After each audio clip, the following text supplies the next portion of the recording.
Hello मेरे प्यारे बच्चों, मैं आपका गौरव भैया आपके लिए एक ऐसा टॉपिक लेके हाजिर हुआ हूं जो वैसे तो पुराना हो गया, लेकिन दिल्ली पुलिस के बाद दोबारा जान पड़ गई इसमें। ओलंपिक। दिल्ली पुलिस में हर शिफ्ट में एक दो तीन क्वेश्चन पूछता रहा है। तो बहुत जबरदस्त तरीके से क्या क्या उसने पूछा उन सबको कवर करने की कोशिश करते हैं। एक वीडियो में सारा मटेरियल कवर नहीं होगा, इसलिए तीन अलग अलग पार्ट में बनाऊंगा। फिलहाल मेरा जोर है पेरिस ओलंपिक 2024 और उसके साथ जो ओलंपिक के विकास के लिए क्वेश्चंस पूछे गए थे वो सारे क्वेश्चन इस वीडियो में मैं आपके कवर कराऊंगा। अच्छा भैया जी, शुरुआत करते हैं। पहला क्वेश्चन, ओलंपिक की शुरुआत कब से हुई? तो 776 बीसी। अब ये बीसी क्या है? देखो बेटा, अंग्रेजों के भगवान जो हैं क्राइस्ट, उनके जन्म को अंग्रेजों ने जीरो मान लिया और उनके जन्म से पहले जो कैलेंडर चलता आ रहा था उसे इन्होंने माना बिफोर क्राइस्ट। ठीक है, और उसके बाद के समय को इन्होंने माना आफ्टर क्राइस्ट। बात समझ में आई? ठीक है। हिंदू धर्म वाले किसको मानते हैं? जैसे शक संवत को। भैया अब तो कही सुनी बात है, अब तो सभी अंग्रेजों का ही यही कैलेंडर मानते हैं, जनवरी फरवरी मार्च वाला। तो इसमें जब ईसा मसीह का जन्म हुआ उसे जीरो मान लिया गया, उस समय से जीरो से पहले जो समय बिताया उसे मान लिया गया बिफोर क्राइस्ट, यानी कि ईसा के जन्म से पहले। और जो उसके बाद ये चला 012, जैसे अब हम जी रहे हैं 2026 में, 2026, तो 012 इस तरीके से 2026 पहुंचा है। इसे कहते हैं आफ्टर क्राइस्ट, यानी कि ईसा के जन्म के बाद। भैया पहली बात तो समझ में आ गई है बीसी क्या लिख रहा है। ठीक है, ठीक है। तो आपसे कहा जा सकता ओलंपिक का जन्म कब हुआ? तो 776 बीसी में हुआ ओलंपिक का जन्म। ओलंपिक का जन्म। ठीक है भैया, पहली बात समझ में आ गई। कहां पे हुआ? ओलंपिया एक जगह है, ओलंपिया। कहां? यूनान में। तो इसी वजह से इसका नाम पड़ गया ओलंपिक। कहां पे जगह है ये? यूनान में। ओलंपिया एक जगह है यूनान में, उसी के नाम पर इसका नाम पड़ गया ओलंपिक। ओलंपिया, ओलंपिया के नाम पे। तो ओलंपिक कब से स्टार्ट हुए? 786। मुस्लिम अपना लकी नंबर मानते हैं, मुस्लिम लोग है ना, तो उसमें से बस 10 ही घटा दो। पता तो सबको है ना 786, 776, उसमें से 10 घटा दो, 776। याद रहेगा बेटा? बिल्कुल भैया जी, पहली बात याद हो गई। अच्छा जी, आधुनिक ओलंपिक, अरे पहुंचेंगे आधुनिक ओलंपिक तक, ये रहे ऊपर, आधुनिक ओलंपिक तक भी पहुंचेंगे। पर उससे पहले ये ध्यान दीजिए, ओलंपिक कराने वाली संस्था भी तो बना दें, जब तो आधुनिक ओलंपिक करवाएंगे। वो ओलंपिक कराने वाली संस्था है आईओसी। आईओसी यही डिसाइड करती है अगले ओलंपिक किस देश में होंगे। ठीक है। अच्छी है भैया जी, इसकी फुल फॉर्म क्या भैया? International Olympic counselling. International Olympic council, अंतरराष्ट्रीय ओलंपिक क्या हो गया ये।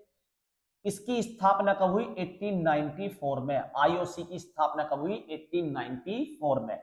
1894 में। अच्छा भैया जी, बात समझ में आ गई।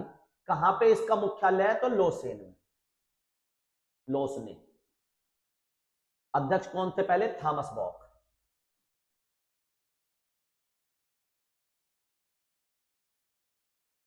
ये क्या है? इसका मुख्यालय। और ये क्या है? पहले अध्यक्ष आईओसी के। आईओसी के पेपर में वर्तमान अध्यक्ष भी आ सकता है, इनका भी ध्यान रखना। वर्तमान अध्यक्ष, वर्तमान अध्यक्ष। ठीक है भैया, वर्तमान अध्यक्ष। बहुत बढ़िया भैया, आपने 2 पॉइंट बताए पर याद नहीं हुए ये अभी, बस समझ लो तुमने पढ़ा दिए। तो कैसे याद करें भैया?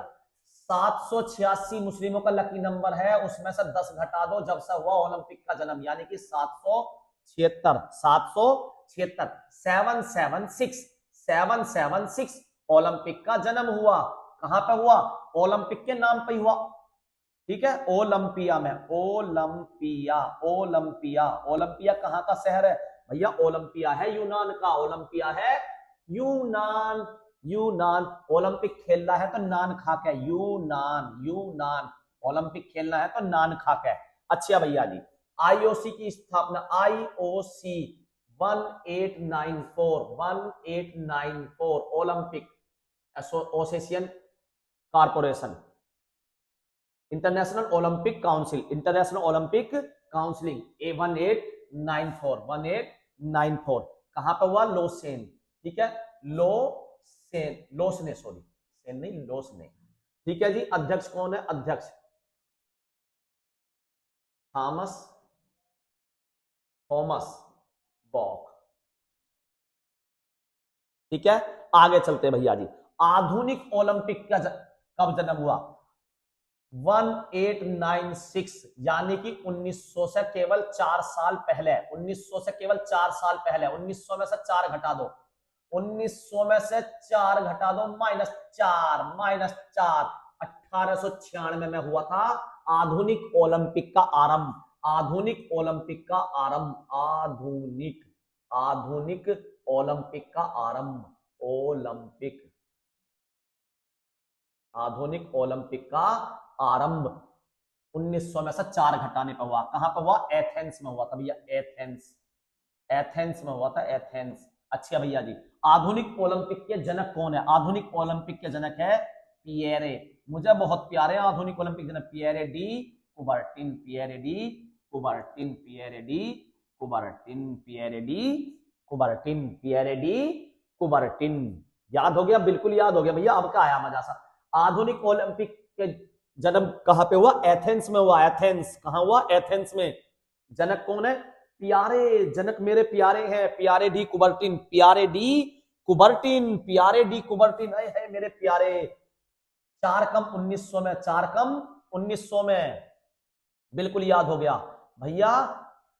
महिलाओं की पहली भागीदारी कब हुई? महिला, तो महिला पहली बार 1900 में, पहले आधुनिक खेल बनाए 4 कम करके, 1896 में आधुनिक खेल आए और 4 साल बाद ही जोड़ दिया महिलाओं को 1900 में। 1900 में किसको जोड़ दिया? महिलाओं को।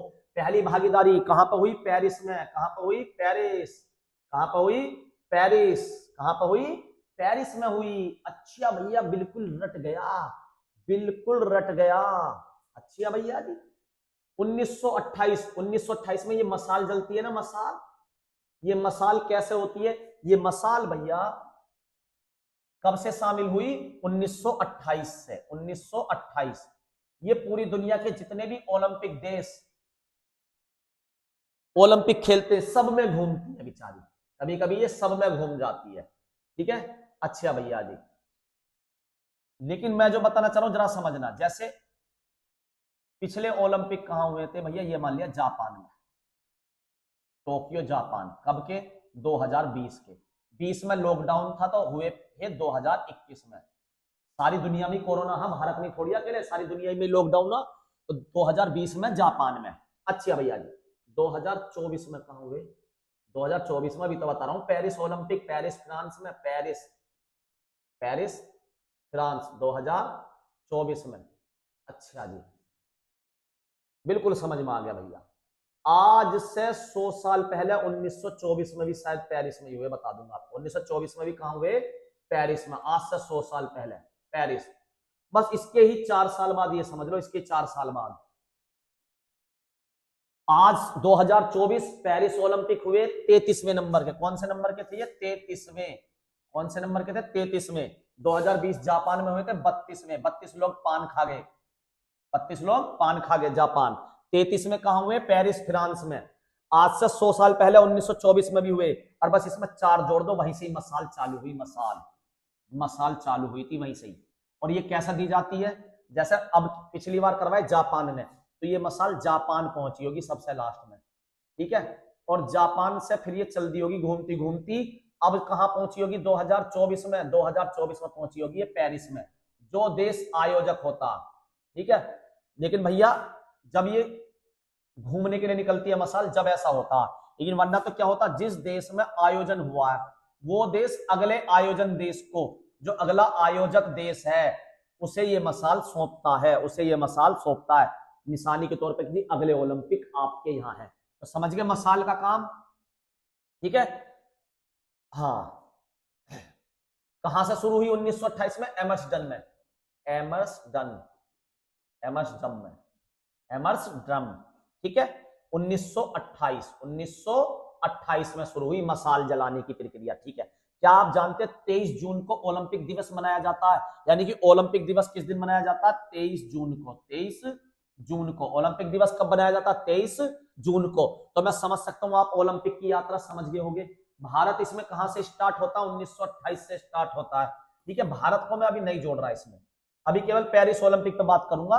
भारत को अगली वीडियो में जोड़ूंगा, उसमें भारत कब जुड़ा, कौन से खेल में कितने पदक जीते भारत ने, ये सब कुछ जोड़ूंगा।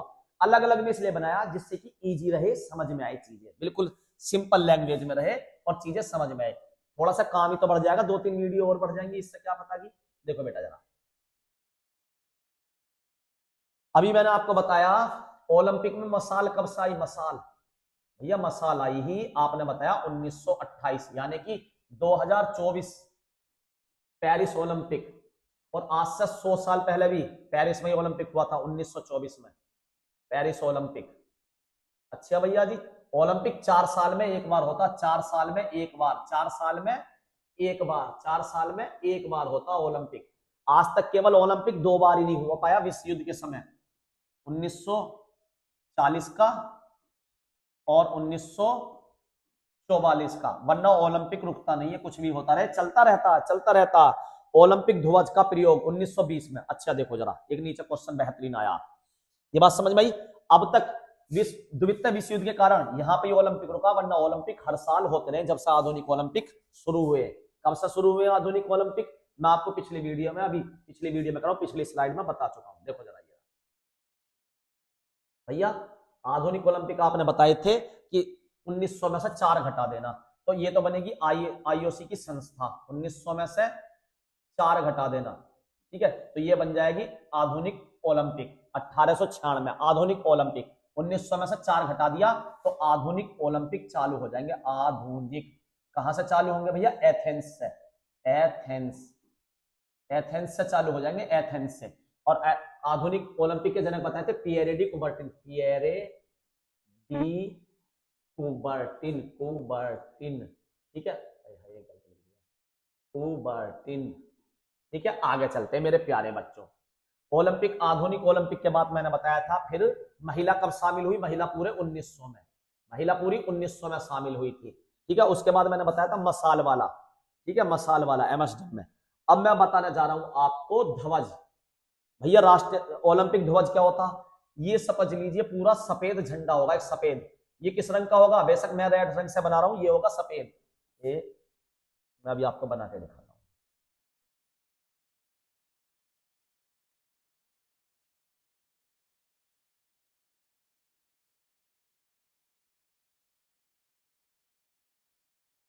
दो मिनट दो बजे बस, अभी मैं आपको ओलंपिक ध्वज बना के दिखाता हूं।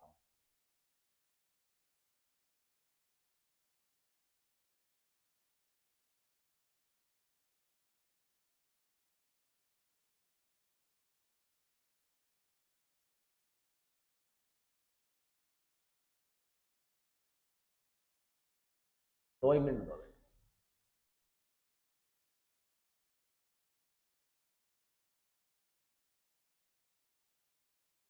इतना आप रखिए, ओलंपिक ध्वज कब से शुरू हुआ? 1920 से। 1900 ओलंपिक ध्वज, ओलंपिक ध्वज कब मान्यता दी गई भैया? इसे 1920 में मान्यता दी गई। अच्छा जी,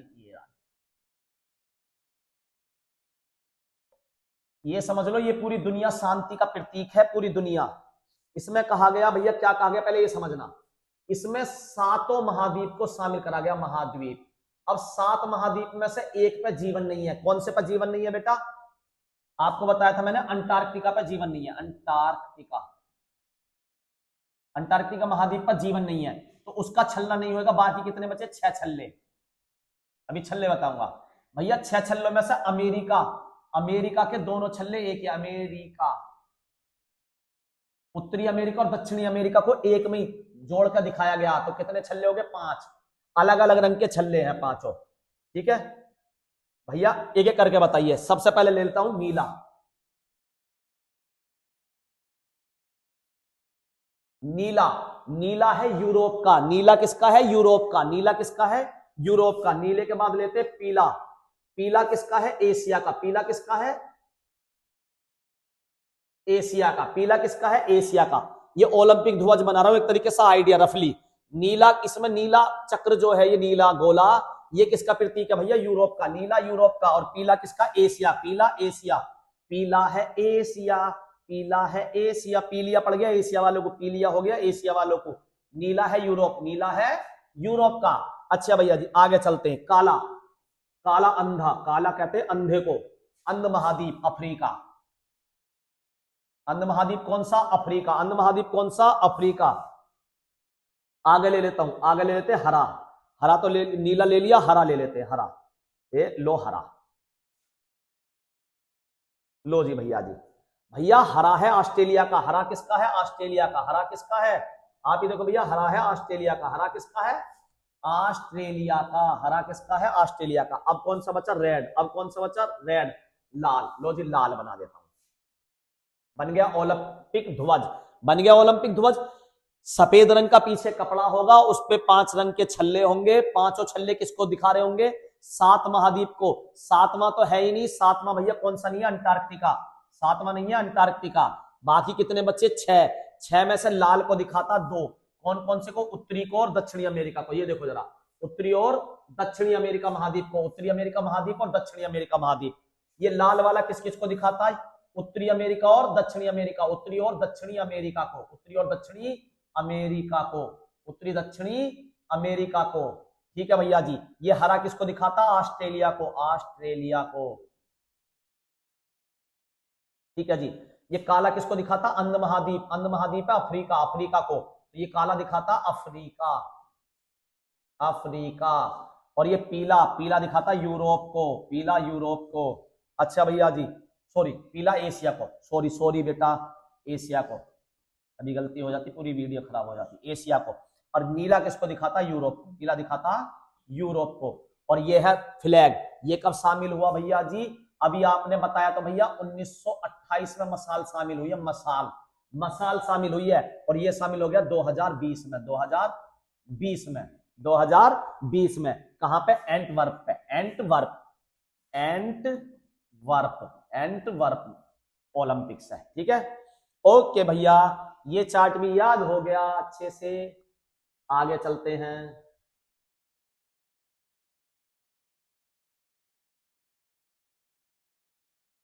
पेरिस ओलंपिक 2024। पेरिस ओलंपिक 2024 आयोजन 26 जुलाई से 11 अगस्त 2024 को।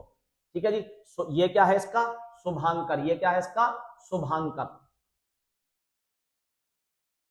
क्या नाम है भैया इस शुभांकर का? इस शुभांकर का नाम देखो क्या लिखा हुआ है? फ्रीज। क्या लिखा हुआ है? फ्रीज। ये शुभांकर हो गया किसका? ओलंपिक 2024 का। ओलंपिक 2024 का शुभांकर क्या भैया? याद हो गया, फ्रीज। आदर्श वाक्य क्या है? आदर्श वाक्य games wide open. Games wide open, ये आदर्श वाक्य है पेरिस ओलंपिक 2024 का। ये ओलंपिक का आदर्श वाक्य नहीं है। ओलंपिक का आदर्श वाक्य दूसरा है। ठीक है, ये है ओलंपिक 2024 का आदर्श वाक्य है। नया इतिहास। क्या इतिहास है? 100 साल बाद पेरिस में वापसी।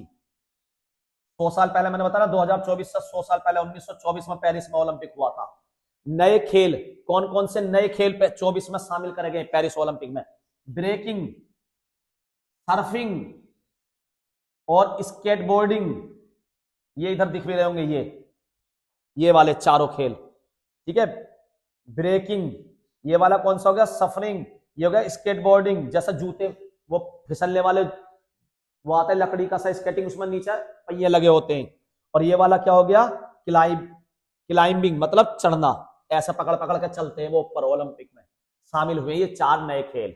ये 4 नए खेल शामिल हुए बेटा। बिल्कुल भैया याद हो गए। शुभांकर क्या है इसका? फ्रीज। फ्रीज में रख दो भैया, कुछ खराब ना हो इसमें, फ्रीज में रख दो। फ्रीज में, हाँ फ्रीज भैया, यू तो दूसरा फ्रीज है, कोई बात नहीं यार, याद ही तो करना। Game wide open. आगे चलते हैं भैया जी।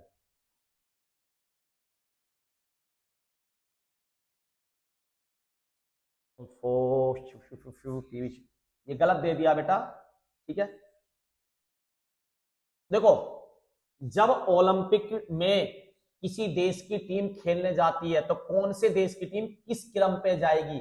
ये कैसे पता लगेगा?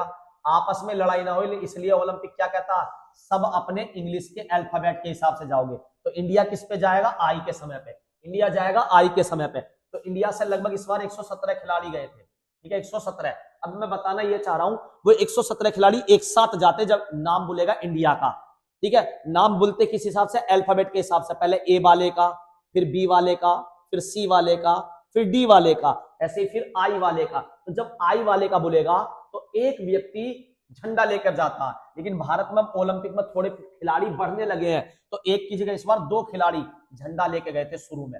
उन्हें कहते हैं उद्घाटन समारोह में ध्वजवाहक। उद्घाटन समारोह में ध्वजवाहक, उद्घाटन समारोह में।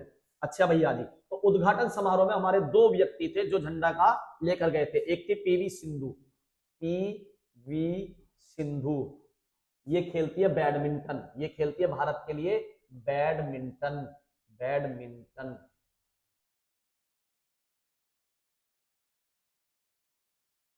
ठीक है भैया जी, आगे चलो। और दूसरे व्यक्ति जो ये दिख रहे हैं, ये गलती से लिख गया, इनकी जगह थे नीरज चोपड़ा, नीरज चोपड़ा, नीरज चोपड़ा। भाला फेंक, है ना, जेवलिन थ्रो, भाला फेंक, भाला फेंक में, ठीक है। पिछले बार 2020 वाले ओलंपिक में लाए थे गोल्ड मेडल वो, और अब की बार लाए थे 2024 में रजत पदक, ठीक है। ठीक है भैया, ये थे ध्वजवाहक ओपनिंग सेरेमनी के। और जब ओलंपिक अपने खेल खत्म करता है, ठीक है, 20-21 दिन बाद, तो उसके बाद कोई एक व्यक्ति फिर से ध्वज लेके जाता है। लेकिन भारत ने इस बार 2 व्यक्तियों को चुना। उनमें से एक थी मनु भाकर,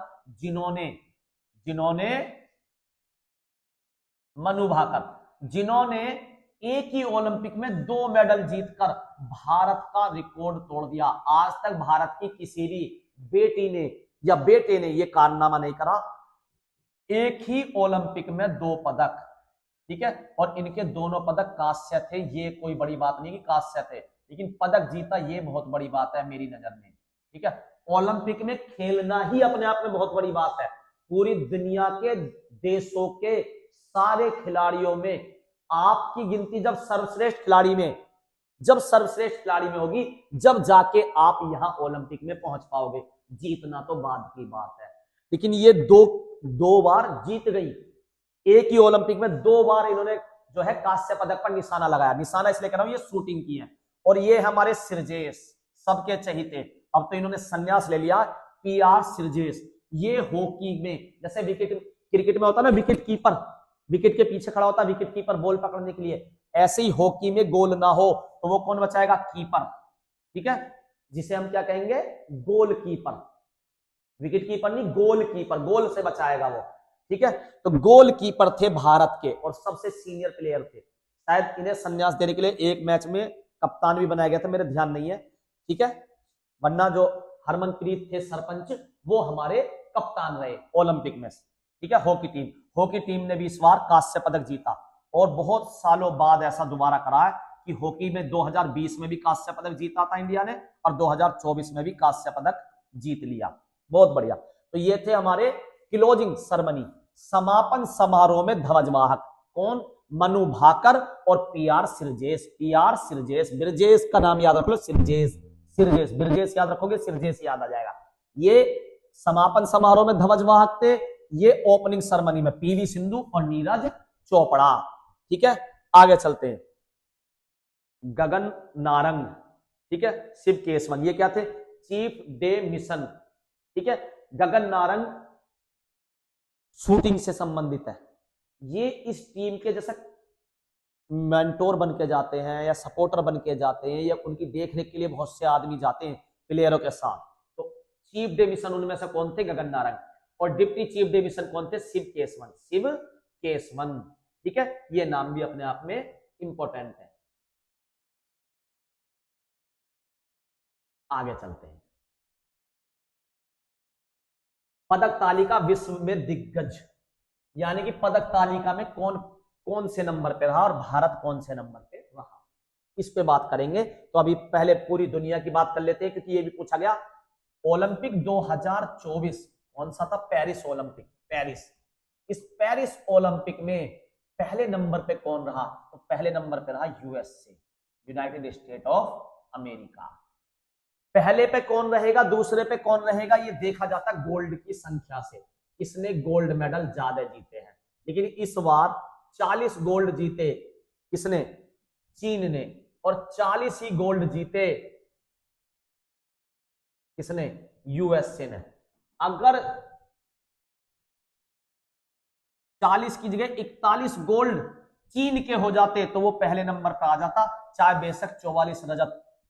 टोटल संख्या इसकी कितनी है? 126। इसकी कितनी है? 91। ये मायने नहीं करता किसकी संख्या कम है, ये देखा जाता गोल्ड मेडल किसके ज्यादा है।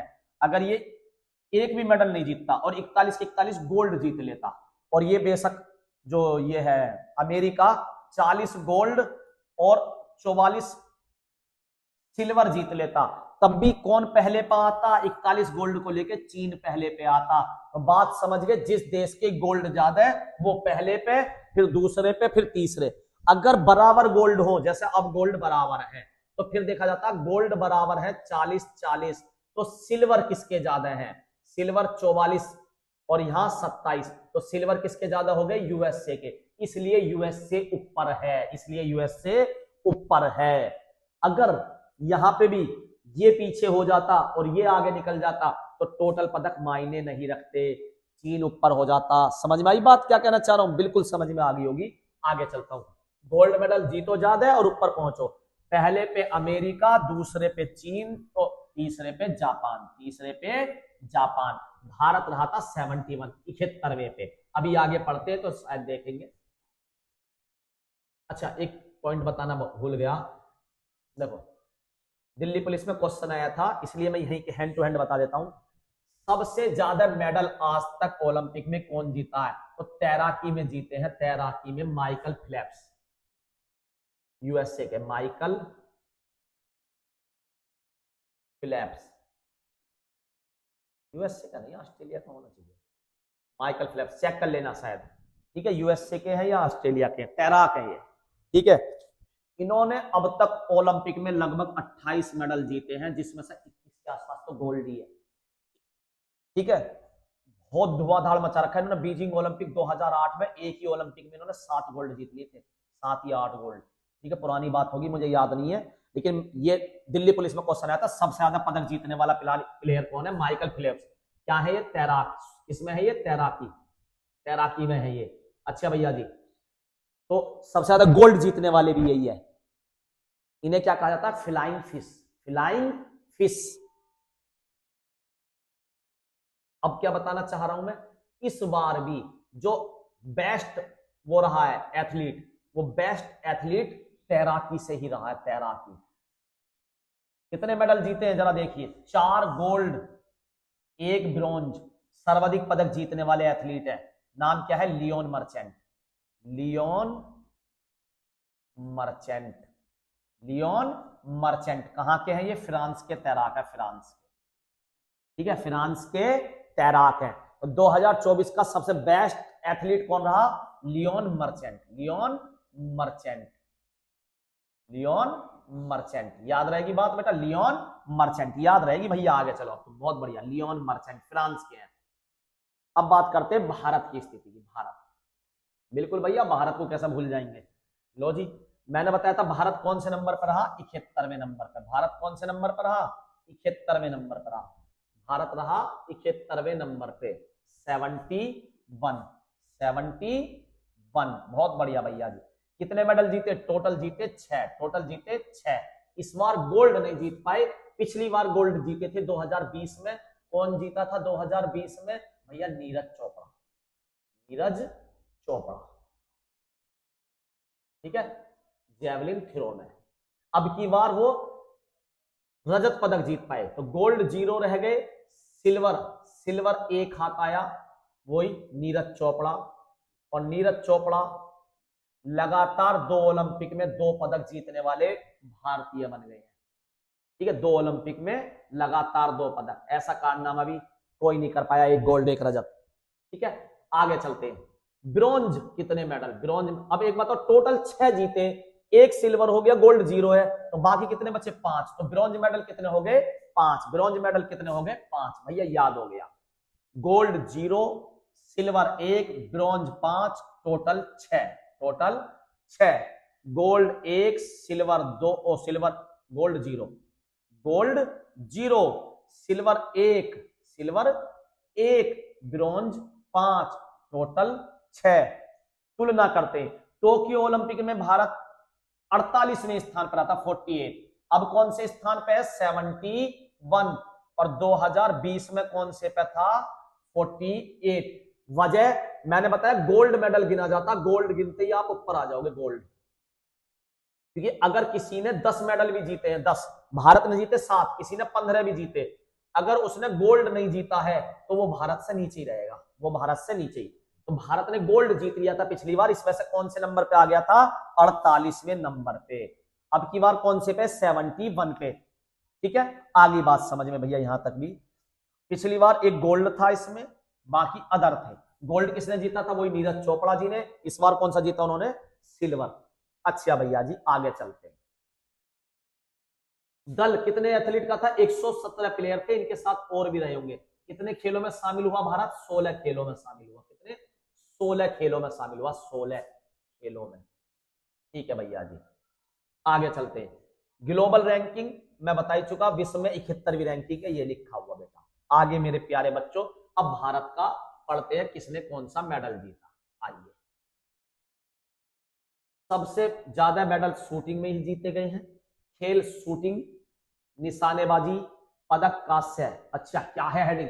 इतिहास रचने वाली बेटी मनु भाकर। हाय हाय हाय, मनु भाकर, एक ही ओलंपिक में 2 मेडल, एक ही ओलंपिक में 2 मेडल। धीरे धीरे भारत खेलों की तरफ आगे बढ़ रहा है। ठीक है, जबरदस्त बढ़िया तरीके से। आगे चलते हैं भैया जी। शूटिंग खेल में 2 ब्रॉन्ज मेडल जीते, 2 ब्रॉन्ज मेडल किसने जीते? मनु भाकर, मनु भाकर। अच्छा भैया जी, क्या करती है ये? पिस्टल, छोटी सी पिस्टल दिख रही है, एक राइफल होती है बड़ी, तो ये राइफल नहीं, पिस्टल। इस पिस्टल से 10 मीटर की दूरी तक निशाना लगाती है, 10 मीटर तक की दूरी तक। बहुत सटीक निशाना लगाना होता है बेटा, इस पे किसी और दिन चर्चा भी करेंगे किस तरीके से। ऐसे वो बने होते, और बीचों बीच मारने पर क्या होता? बीचों बीच मारने पर 10.10 मिलते हैं। जितना इससे दूर होते जाओगे, सेंटर से दूर हो गए, यहां पे निशाना लगा तो 10.9। मैक्सिमम कितने मिल सकते हैं? 10.10। और मिनिमम मिनिमम कितने भी हो सकते हैं? 0 भी हो सकती है। आप निशाने बेकार लगा दो, आउट कर दो शूट। ठीक है, 10.8 ऐसे घटते चले जाएंगे। ठीक है, मैक्सिमम 10.10 होते हैं बीचों बीच लगाने पर। ठीक है भैया जी, 2 कांस्य पदक जीते, एक अकेले, एक अकेले, एक अपने प्लेयर के साथ। मतलब कई तरीके के वो होते हैं, एक लड़की लड़की साथ मिलकर खेलती है जोड़े से। ठीक है, एक लड़का और एक लड़की मिलकर खेलते हैं, और एक अकेले अकेले खेलते हैं। ठीक है, तो एक तो इन्होंने अकेले में जीत लिया, एक इन्होंने अपने साथी भारत देश के दूसरे शेर के साथ मिलकर जीता। एक तो हो गई कौन? हमारी देश की बिटिया मनु भाकर, और एक देश का शेर उनके साथ खेला था सरबजोत। इन दोनों ने मिलकर भी एक टीम इवेंट में ब्रॉन्ज मेडल जीता। तो इन दोनों ने जीता तो दोनों को अलग अलग मिलता है। मनु भाकर को भी एक ब्रॉन्ज मिला होगा और सरबजीत कौर को भी। गिनती एक ही होगी, उसकी गिनती होगी तो मतलब भारत के हिस्से में जो आएगा, भारत के हिस्से में मिलेगा एक ब्रॉन्ज, लेकिन व्यक्तिगत तौर पर वो दोनों के हिस्से में चढ़ेगा। मनु भाकर के हिस्से में एक ब्रॉन्ज नहीं गिना जाएगा, एक ब्रॉन्ज ये टीम में जो जीता ये गिना जाएगा, और एक ये। तो मनु भाकर को मिले 2 ब्रॉन्ज और सरबजीत को मिला 1 ब्रॉन्ज। तो भारत के 3 ब्रॉन्ज नहीं हो गए, नहीं, 1 ब्रॉन्ज तो ये हो गया अकेले वाला, और 1 ब्रॉन्ज गिना जाएगा ये वाला, गिना एक जाएगा, मिलेंगे 2। ठीक है, बात समझ में आई? सरबजीत सिंह ने भी एक जीता और मनु भाकर, तो टीम इवेंट में। तो भारत के कितने ब्रॉन्ज हो गए? 2, एक मनु भाकर और एक टीम इवेंट में सरबजोत के साथ मिलकर मनु भाकर ने जीता 10 मीटर एयर पिस्टल में, निशानेबाजी में। बिल्कुल भैया, ये बात समझ में आ गई। स्वतंत्र भारत के इतिहास में, यानी कि 1951 के बाद एक ही ओलंपिक में 2 पदक जीतने वाली पहली भारतीय महिला खिलाड़ी बनी है ये। स्वतंत्र भारत के इतिहास में ऐसा आपसे पहले कभी नहीं हुआ है बेटा। ऐसा मैं कहूं, स्वतंत्र भारत से पहले भी किसी अंग्रेज ने कुछ कर दिया हो तो पता नहीं, भारत का कोई ऐसा नहीं कर पाया, मैंने ओलंपिक में नहीं देखा ऐसा। ठीक है, आगे चलते हैं, आगे चलिए। सटीक निशाना, अभी तो पढ़ा निशानेबाज कौन थे भैया, आपने बताए 2, मनु भाकर। एक तो अकेले में ये ले गई, एक मनु भाकर प्लस सरबजीत कौर, नहीं सिंह, सरबजीत सिंह। तो 2 मेडल तो भारत के पता पड़ गई हमें। टोटल मेडल कितने थे? 6। एक पहले से ही पता हमें, रजत पदक किसने जीता था? एक रजत पदक जीता था नीरज चोपड़ा ने। रजत पदक किसने जीता था? नीरज चोपड़ा ने। तो एक का पहले ही पता, बचे कितने? 6 में से एक गया, तो भैया बचे 5। 5 में से कितने पता पड़ गई? 2। एक मनु भाकर ने अकेले जीता, एक ये। तो हमें 6 में से 3 मेडल के बारे में पता पड़ गया, 6 में से 3 मेडल के बारे में। आगे चलते हैं। एक है स्वप्निल कुसाले, ये भी तो भैया उसमें है। ये 50 मीटर राइफल में 3 पोजीशन में, 3 पोजीशन मतलब लेट के निशाना लगाते हैं, एक बार घुटनों पे बैठ के निशाना लगाते हैं, और एक बार स्टैंडिंग पोजीशन में निशाना लगाते हैं। 3 तरीके से लगते हैं। फाइनल जो होता है वो स्टैंडिंग पोजीशन में होता है, फाइनल। ठीक है, तो इन्होंने भी इस इवेंट पदक में क्या जीता? जीतने वो क्या कहते हैं, कांस्य पदक जीता। किसने? स्वप्निल कुसाले ने। अच्छा भैया जी, ये भी याद हो गया।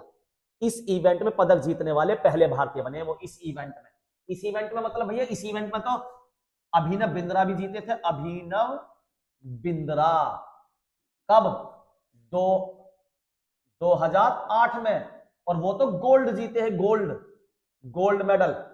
व्यक्तिगत तौर पे भारत में गोल्ड मेडल जीतने वाला पहला व्यक्ति कौन है? अभिनव बिंद्रा 2008 में जीते थे। ये भी शूटिंग में थे, लेकिन अंतर क्या? 50 मीटर, और अभिनव बिंद्रा थे 10 मीटर में। सेम काम तो यही था अभिनव बिंद्रा का भी। 3 राइफल 3 पोजीशन में इन्होंने गोल्ड जीता, पर 10 metre air pistol, 10 metre pistol नहीं, air rifle, 10 metre air rifle. Pistol छोटी सी होती है जो मैंने अभी दिखाई, राइफल बड़ी होती है। इस तरीके से बंदूक पकड़ के ऐसे निशाना लगाते, कंधे से लगाते, थोड़ी बड़ी होती है राइफल। आप समझ सकते हो, आपने घरेलू देखी होगी, इनकी थोड़ा टेक्निकल होती है अलग से। आगे चलते हैं। अभिनव बिंद्रा ने पहला गोल्ड जीता था भारत के लिए व्यक्तिगत तौर पर। व्यक्तिगत तौर की बात कर रहा हूं, टीम में तो हॉकी जीत चुकी कई बार, हॉकी में 10 मीटर एयर पिस्टल राइफल में। ठीक है, बिल्कुल भैया। लेकिन ये बात कर रहा 50 मीटर की, तो इस इवेंट में पदक जीतने वाले पहले भारतीय बन गए। बिल्कुल बात समझ में आ गई भैया। स्वप्निल कुसाले। तो एक हो गए नीरज चोपड़ा, एक हो गई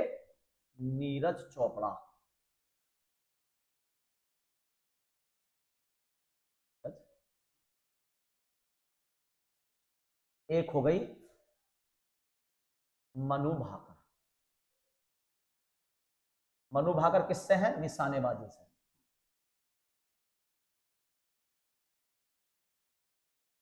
और ये किससे है? नीरज चोपड़ा भाला फेंक। और इन्हीं के साथ ही जीते थे सरबजीत, इन्हीं के साथ ही एक जीते थे मनु भाकर प्लस सरबजीत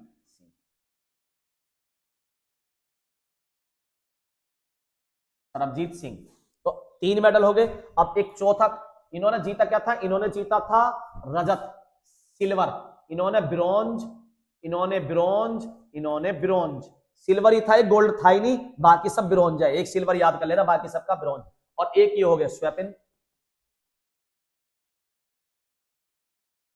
चलो पूरा पहले बनाता हूं, ठीक है। और कुसाले, इन्होंने 50 मीटर एयर राइफल में 3 पोजीशन में क्या जीता? ब्रॉन्ज जीता। ये भी किससे थे? निशानेबाजी से।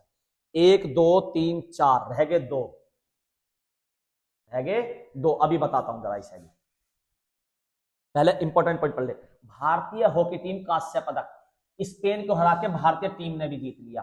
हॉकी टीम ने कितने हो गए? 5। अब बचा 1, आगे अभी देखेंगे आएगा। भारतीय हॉकी टीम ने कांस्य पदक जीता। देखो हॉकी टीम में क्या होता? सेमीफाइनल में 2 टीमें, इधर भी सेमीफाइनल में 2 टीमें। जो जीतती है वो फाइनल में पहुंचती है 2 टीमें। जो हार जाती हैं, जो हार गई भाई, 2 टीम थी, एक पहुंची इसमें से, 2 टीम थी, एक पहुंची इसमें से। ये चल रहा सेमीफाइनल, और ये है फाइनल। फाइनल में जो जीतता है वो गोल्ड, जो हारता है वो सिल्वर। गोल्ड और सिल्वर खत्म। इन दोनों में से जो हारी टीमें हैं वो आपस में लड़ती हैं ब्रॉन्ज के लिए, और जो जीत जाता वो जीतता ब्रॉन्ज। समझ में आ गई? 3 मेडल कैसे बंटते हैं? जीतने वाला गोल्ड, हारने वाला सिल्वर। सेमीफाइनल में जो टीमें हारी हैं वो दोनों आपस में मैच लड़ेंगी, और जो जीत जाएगा उसमें से वो जीतेगा ब्रॉन्ज। ठीक है, तो इंडिया सेमीफाइनल में हार गई, लेकिन उसके बाद जब कांस्य पदक मैच हुआ उसने स्पेन को हरा दिया 2-1 से और ब्रॉन्ज मेडल अपने नाम करा। कप्तान कौन थे? सरपंच साहब। कप्तान कौन थे? सरपंच। कौन से सरपंच? हरमनप्रीत कौर, हरमनप्रीत सिंह। सरपंच साहब इन्हें जैसे उपनाम से उपाधि दी गई है किस, ठीक है, जैसे हम कहते हैं आपको मुल्तान का सुल्तान वीरेंद्र, उसको वीरेंद्र सहवाग को माही, महेंद्र सिंह धोनी को कहते हैं माही, कैप्टन कूल। ऐसे ही हरमनप्रीत सिंह को कहते हैं सरपंच साहब हॉकी में, ठीक है। दीवार मतलब हमारा गोलकीपर कौन था? सृजेश, ठीक है। विदाई मैच पदक के साथ विदा किया गया, विदाई मैच मतलब इन्होंने इसके बाद फिर संन्यास ले लिया, बहुत सीनियर प्लेयर थे। आखिरी मैच में इनसे थोड़ी देर के लिए मैंने बताया कप्तानी भी करवाई गई थी, ठीक है, सृजेश से फाइनल में। उपलब्धि 1972 के बाद लगातार दूसरा ओलंपिक पदक, मतलब 1972 से पहले ऐसा हुआ था, 1972 में जीते थे और 1968 में जीते थे, लगातार 2 बार। और उसके बाद अब समझ लो 2020 में हमने कांस्य पदक जीता, 2024 में कांस्य पदक जीता, लगातार 2 बार वापस हॉकी में हम जीते हैं, ठीक है। तो थोड़ा सा वापस हम फॉर्म में आ रहे हैं पुरानी वाली में। आगे चलते भैया, एक मेडल अब भी रह गया भैया किसी का, आएगा आगे, कहां जाएगा? आते हैं, भाला फेंक। अच्छा जी, फेंकते भाला, देखते कहां तक जाता है। देखिए बेटा, नीरज चोपड़ा 2020 में जीता था इन्होंने गोल्ड और 2024 में जीता इन्होंने सिल्वर, ठीक है। लगातार 2 बार जीतने वाले भारतीय बन गए हैं। कितने का भाला फेंका था? 89.45। लेकिन इस बार पाकिस्तान के जो है अरशद नदीम, इन्होंने 92+97 का भाला फेंककर ओलंपिक रिकॉर्ड बनाया, ओलंपिक रिकॉर्ड, ठीक है। इसी वजह से ये गोल्ड जीत गए और ये हम पे रह गया सिल्वर रिकॉर्ड। गोल्ड टोक्यो और सिल्वर पेरिस जीतने वाले एकमात्र भारतीय ट्रैक एंड फील्ड एथलीट है, ऐसा करने वाले इकलौते ट्रैक एंड फील्ड एथलीट है कौन? नीरज चोपड़ा, नीरज चोपड़ा। आगे चलते हैं भैया,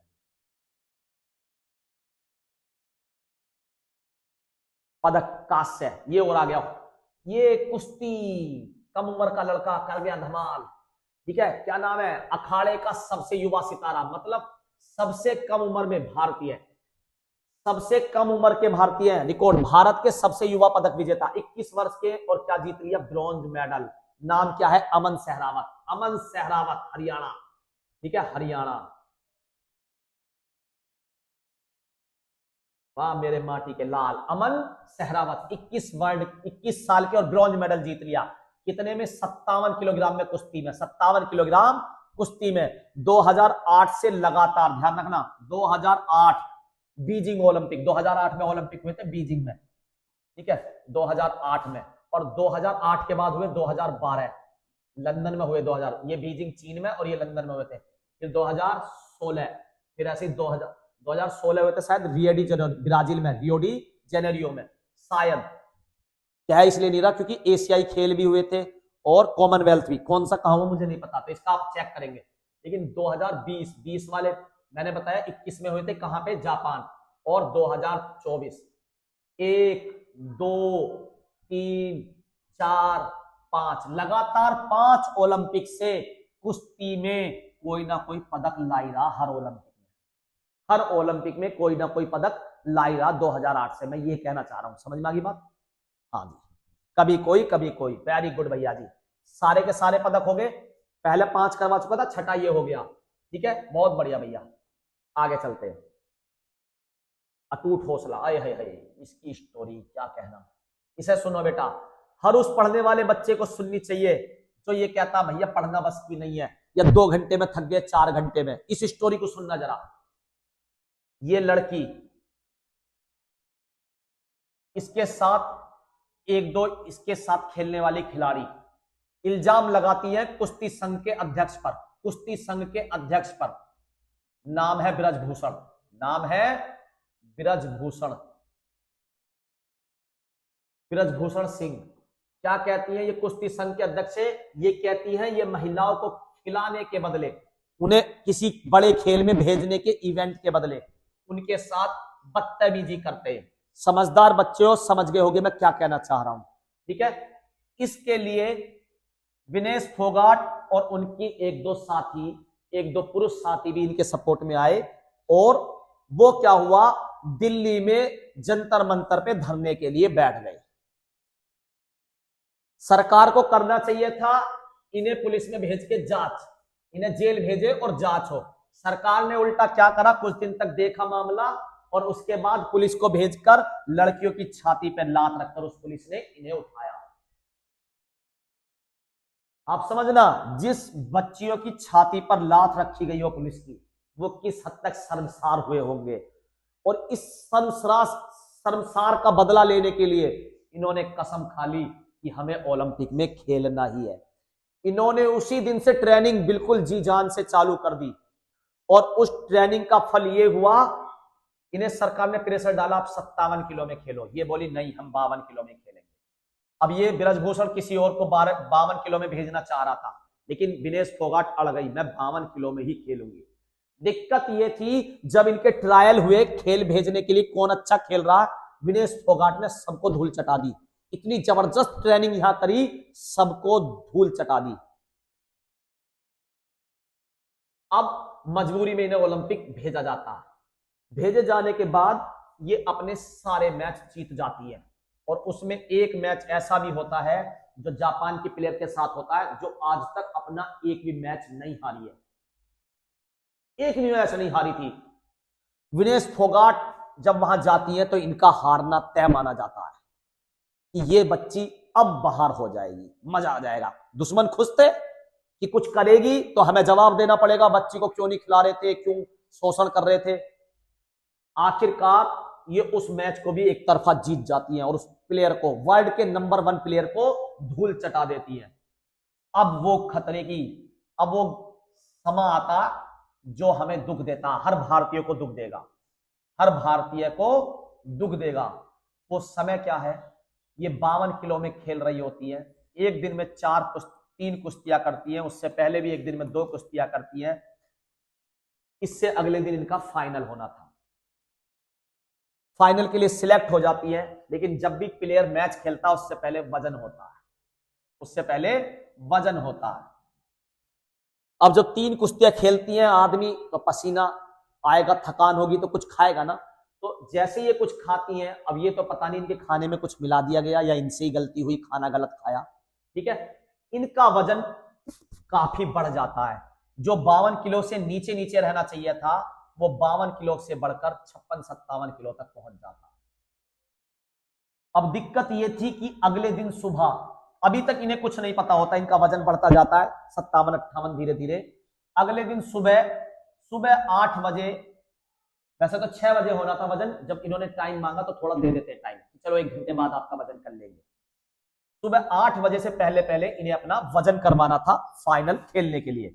आज सेमीफाइनल तक ये जीत चुकी हैं, अगले दिन फाइनल होना है। इनका वजन 52 किलो से कम होना चाहिए, वजन बढ़ के 56-57 किलो तक पहुंच जाता है, 58 किलो तक पहुंच जाता है। धीरे धीरे पता पड़ती है 60 किलो के आसपास पार कर गया। अब जब ये शाम को प्रैक्टिस कर रही होती हैं तो ये वजन नापती है अपना, तो देखती है यार मेरा वजन तो बहुत ज्यादा बढ़ गया। ये अपने कोच से बताती है यार मेरा तो वजन बहुत आ रहा है, भाई सर मेरा वजन काफी ज्यादा आ रहा है। अब जब देखा जाता वजन काफी ज्यादा है तो ये इनको फिर से पसीना बहाओ पूरी एक्सरसाइज कराई जाती है, उससे भी घटते घटते वजन 56 किलो के आसपास आ जाता है। फिर इन्हें एक बहुत ही खतरनाक चीज होती है सोना बात। क्यों भैया खतरनाक क्यों होती है? खतरनाक इसलिए होती है, आप इस बात को सोचिए, आपका कल फाइनल मैच है और आपके शरीर से पानी की एक एक बूंद खींच ली जाए, पानी की एक एक बूंद खींच ली जाए। सोना बात मतलब भाप में आपको नवाया जाएगा, भाप ऐसी उमस पैदा करेगी, आप पसीने में, जैसे होता है ना उमस वाला एरिया, पूरा पसीना आपकी बॉडी का बाहर आ जाएगा, आपकी बॉडी में जो भी मॉइस्चराइज के रूप में पानी इकट्ठा है, किलो 2 किलो, वो सब बाहर हो जाएगा। इन्होंने वो बात भी ली, फिर भी इनका वजन 1-1.5 किलो फालतू आता है। फिर ये क्या करती है, अपने बाल काट देती हैं वजन कम करने के लिए, फिर भी वजन 1.5 किलो के आसपास फालतू रहता है। फिर ये अपने कपड़ों की ड्रेस जो है उसे शॉर्ट करती है कि कपड़ों से कुछ वजन कम हो जाए, फिर भी इनका वजन लगभग 800-900 ग्राम फालतू आता है। आखिरकार ये डिसीजन लेती है कि मेरे शरीर से मेरा खून निकाल दिया जाए इतना। वो तो शुक्र है इनके साथ गई टीम का, उसमें से किसी ने इन्हें इस बात को, और जो इंडिया की तरफ से गए थे इन्हें देखने के लिए, प्लेयर की नजर के लिए, उन तक बात पहुंचाई। लेकिन मैं ये कहूंगा वो भी बहुत लेट, लगभग अगले दिन जब इन्हें बाहर कर दिया गया, जब इनसे मिलने पहुंचे। ये काम होना कब था मुलाकात का? जब ये रात को अकेली लड़ रही थी अपना वजन घटाने के लिए। कोई इनके साथ इस तरीके की टीम नहीं थी जो इनका मनोबल बढ़ा सके, बेटी हम तेरे साथ हैं। सब जब ये बाहर होगी, जब तो सब वो देने के लिए गए शबाशी, चल कोई नहीं है वो, ऐसा नहीं है। बंदे का जुनून देखो यार, आप एक पेपर निकालने के लिए जुनून नहीं है जो आपकी पूरी जिंदगी बना देगा। एक ने बदले की भावना में, आप समझ रहे हो, शरीर का खून, मतलब ओलंपिक, जो इंटरनेशनल ओलंपिक में एक महिला थी, उन्होंने इनके ऊपर लिखा भी कि शायद विनेश फोगाट उस रात मर जाती। तो जीतने का जुनून मौत पर हावी था, जीतने का जुनून मौत पर हावी था। और एक हम और आप जैसे कायर हैं जो अपने पढ़ाई के पेपर से रोज डरते हैं। तो मैं फिर कह रहा हूं बेटा, इतना जुनून पैदा कर दो कि आपसे खुद पेपर आके कहे मेरे भैया कैसे करेगा, बटे में से बटे लाएगा क्या। प्लीज मेरे बच्चों, आपसे हाथ जोड़ के रिक्वेस्ट है, इतनी मेहनत कर दो इस मेरे देश की बेटी की तरह जैसे इसने। ठीक है, उम्र में मुझसे 1-2 साल कमी होंगी, इसलिए मैं देश की बेटी कह रहा हूं, पुतलाक मुंह से निकल गया, लेकिन सम्मान है मेरी बहनी। ठीक है, तो मैं आपसे कहना चाह रहा हूं बेटा, जब बेटी इतना कर सकती है, ये वाली बेटी, तो आप भी बेटा देश के बेटी और बेटा ही हो, देश का भविष्य हो। ये देश का भविष्य है तो आप भी देश का भविष्य हो। हमारी उम्र निकल गई कुछ करने की, अब तो 10-5 साल पढ़ाएंगे बोर्ड पे, राम नाम किसी दिन सत्य हो जाएगा। ठीक है, आपका वो उम्र बची हुई है, आपका वो जज्बा बचा हुआ है जो देश को कुछ दे सकता है। ठीक है, तो मैं आपसे कहूंगा बेटा, पूरी ताकत लगा दो, इतिहास रच दो इस बार मैं आपसे रिक्वेस्ट कर रहा हूं, 20 दिन बच रहे, केवल 20 दिन, और मैं आपसे फिर रिक्वेस्ट कर रहा हूं, इस बार मुझे एसएससी जीडी में फिर से टॉपर चाहिए। मैं आपसे हाथ जोड़कर रिक्वेस्ट कर रहा हूं बेटा, प्लीज मेरे प्यारे बच्चों, पुराने बच्चों, आप में वो क्षमता है, आप कुछ कर सकते हो। तो प्लीज आप इस वीडियो को देखने के बाद सोचिए ठंडे दिमाग से, जब आपके बैच का एक बच्चा आ सकता है, फिर दूसरा बच्चा आ सकता है, फिर तीसरा बच्चा आ चुका, और इस साल चौथा बच्चा लगभग आ चुका है। ठीक है, तो आप 5वें भी बन सकते हो मेरे बच्चे, हर साल कुछ ना कुछ दिया है।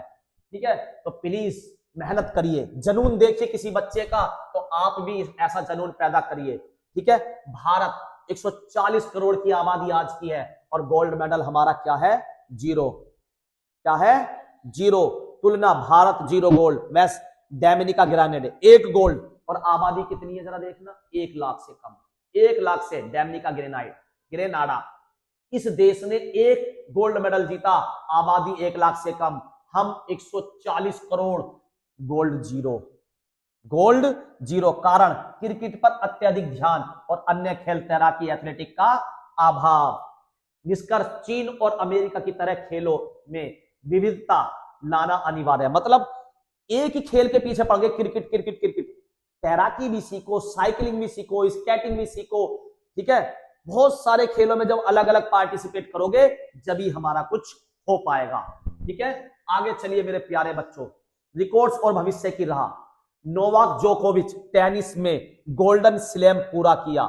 ठीक है, नोवाक जोकोविच ने, इनके पास US open, Australia open, French open सब कुछ था, ओलंपिक गोल्ड नहीं था। इस बार ओलंपिक गोल्ड भी अपने नाम कर दिया। अभिनव बिंद्रा ओलंपिक ऑर्डर से सम्मानित, ओलंपिक ऑर्डर से सम्मानित किया गया। अभिनव बिंद्रा वही जो मैं बता रहा था, शूटिंग में गोल्ड मेडल जीता 2008 में। ठीक है, तो उस समय ये अगले ओलंपिक में भी गोल्ड मेडल जीतते, लेकिन जिस राइफल से खेल रहे थे किसी ने उसके साथ छेड़छाड़, मतलब उसे गिरा दिया, वो टूट गई, और उसके बाद भी ये फाइनल तक पहुंचे, और फाइनल में चौथे नंबर पे रहे थे। 3 मेडल मिलते ना, गोल्ड, सिल्वर और ब्रॉन्ज, ये 4th नंबर पे रहे, वो भी किसी और बंदूक से खेलने के बाद, क्योंकि इनकी बंदूक टूट गई, इनकी राइफल टूट गई थी। बहुत बड़ा प्लेयर था ये, बहुत बड़ा। ठीक है, आगे चलते हैं। शीतकालीन ओलंपिक 2026 मिलाना कैटनी इटली की। ठीक है, ये इटली में होंगे। ठीक है, शीतकालीन ओलंपिक 2026 में। अब 2024 में ओलंपिक हुए तो कब होंगे? 2028 में। कब होंगे? 2028 में। लेकिन शीतकालीन ओलंपिक 2026 में हो जाएंगे, और ग्रीष्मकालीन ओलंपिक होंगे 2028 में अगले। असली ओलंपिक यही होता ग्रीष्मकालीन। कहां होंगे? इस बार अमेरिका में होंगे, लॉस एंजलिस में। इस बार कहां होंगे? लॉस एंजलिस में। और उम्मीद है पूरी पूरी कि इस बार 2028 में ओलंपिक में क्रिकेट को शामिल किया जाए। क्रिकेट को क्यों, अब यूएसए ने खुद ने अपनी क्रिकेट टीम भी बना ली है। थैंक यू मेरे प्यारे बच्चों। अगर मेरी वीडियो आपको अच्छी लगी हो, इंफॉर्मेटिव लगी हो और मोटिवेशनल लगी हो तो प्लीज इस वीडियो को लाइक करें, शेयर करें, सब्सक्राइब करें और हमारे चैनल के साथ जुड़े रहें अगली वीडियो देखने के लिए। धन्यवाद।